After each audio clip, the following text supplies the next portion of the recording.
उत्तर प्रदेश शिक्षा सेवा चयन आयोग से आने वाली यूपी टीजीटी पीजीटी 2026 की शैक्षिक अर्हता क्या होगी उसके बारे में बात करेंगे।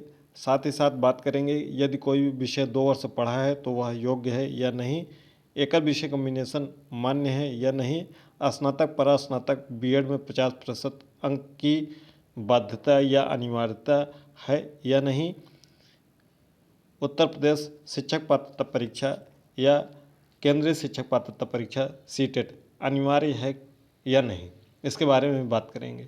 अगर आप चैनल पर पहली बार विजिट कर रहे हैं तो चैनल को जरूर सब्सक्राइब कर लीजिएगा और ये टेलीग्राम चैनल है, अगर अभी तक नहीं जुड़े हैं तो लिंक डिस्क्रिप्शन बॉक्स में है, यहाँ से जुड़ जाइएगा ताकि आपको हर एक अपडेट मिल जाए। इन्हीं सब के बारे में पूरा डिटेल से बात करेंगे। आप देख रहे हैं प्रयागराज एजुकेशन, जहाँ पर शिक्षक भर्ती के संबंध में हर एक अपडेट लगातार आपको स्पष्ट रूप से दी जाती है। उत्तर प्रदेश शासन की तरफ से 9 सितंबर को नई शिक्षा नियमावली जारी की गई थी।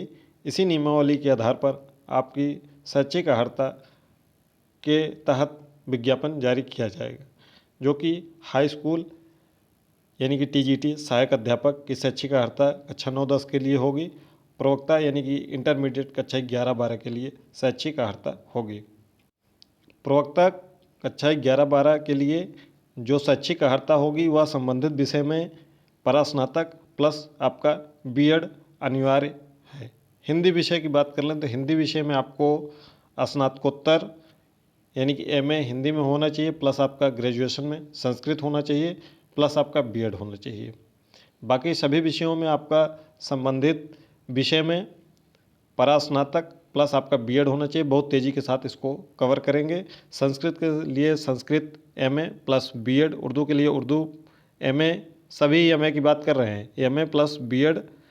अंग्रेजी के लिए ध्यान देंगे तो आपका अंग्रेजी चाहे साहित्य से हो चाहे आपका अंग्रेजी भाषा से हो, दोनों वैलिड है प्रवक्ता के लिए। प्लस आपका बीएड होना चाहिए। अरबी के लिए अरबी प्लस बीएड होना चाहिए।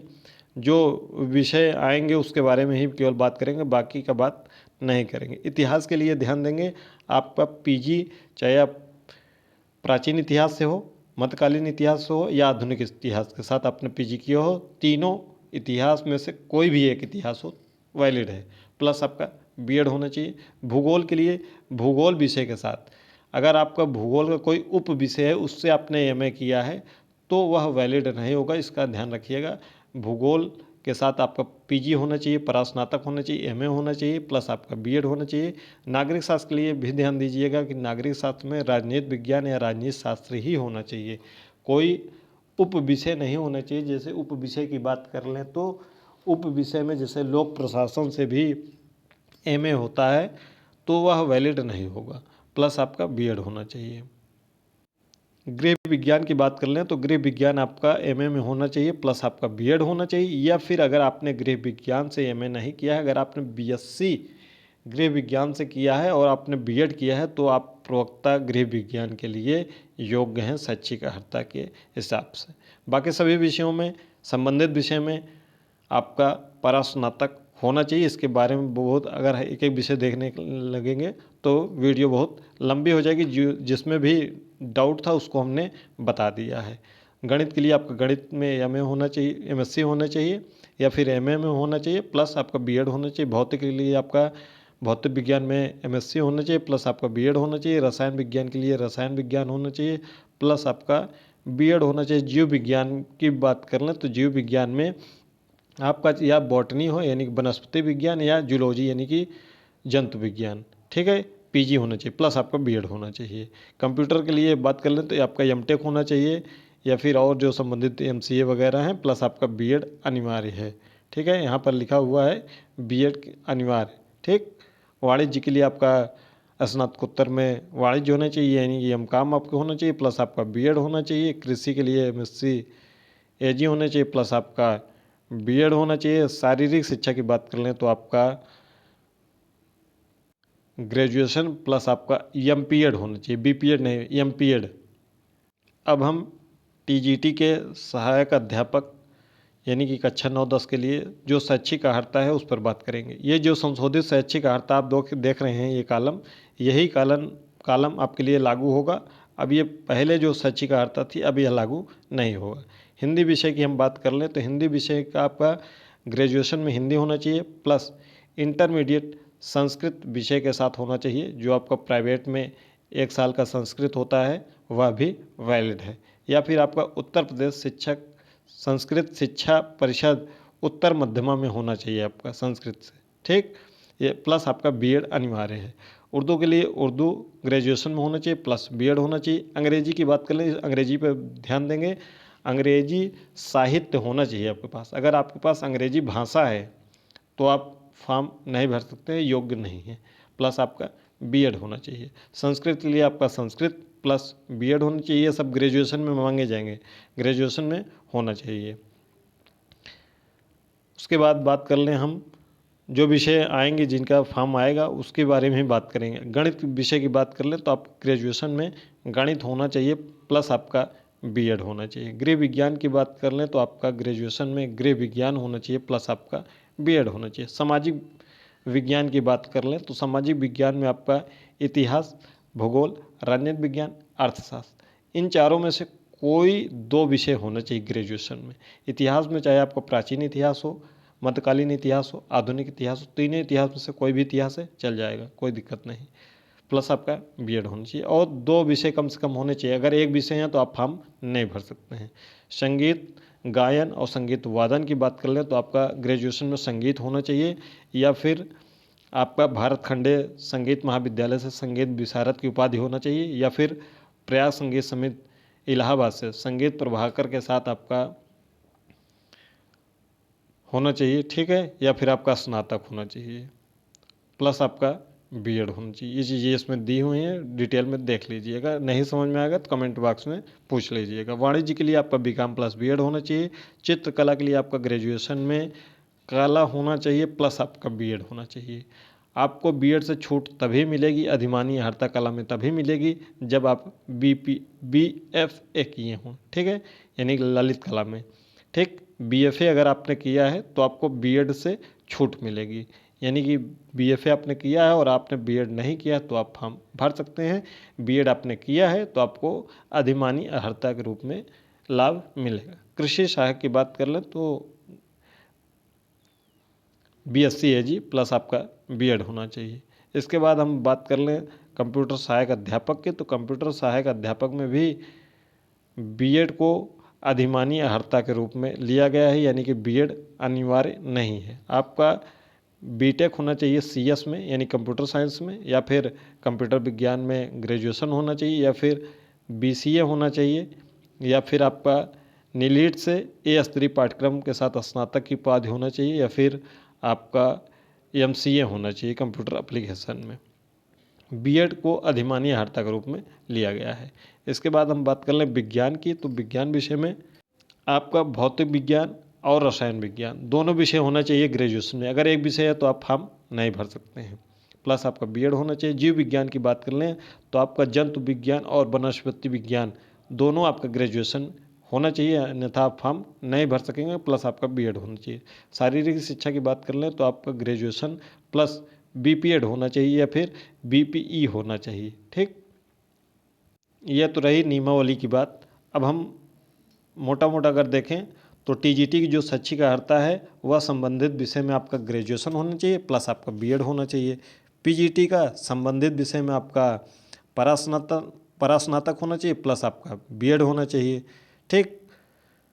केवल टीजीटी की बात कर लें तो टीजीटी में हिंदी की जब बात करते हैं तो हिंदी में आपका इंटरमीडिएट में संस्कृत होना चाहिए, अनिवार्य है इंटर में, ठीक, ग्रेजुएशन टीजीटी वाले में। और पीजीटी में हिंदी में जो संस्कृत है वह स्नातक में होना चाहिए, संस्कृत आपका हिंदी विषय वाले में।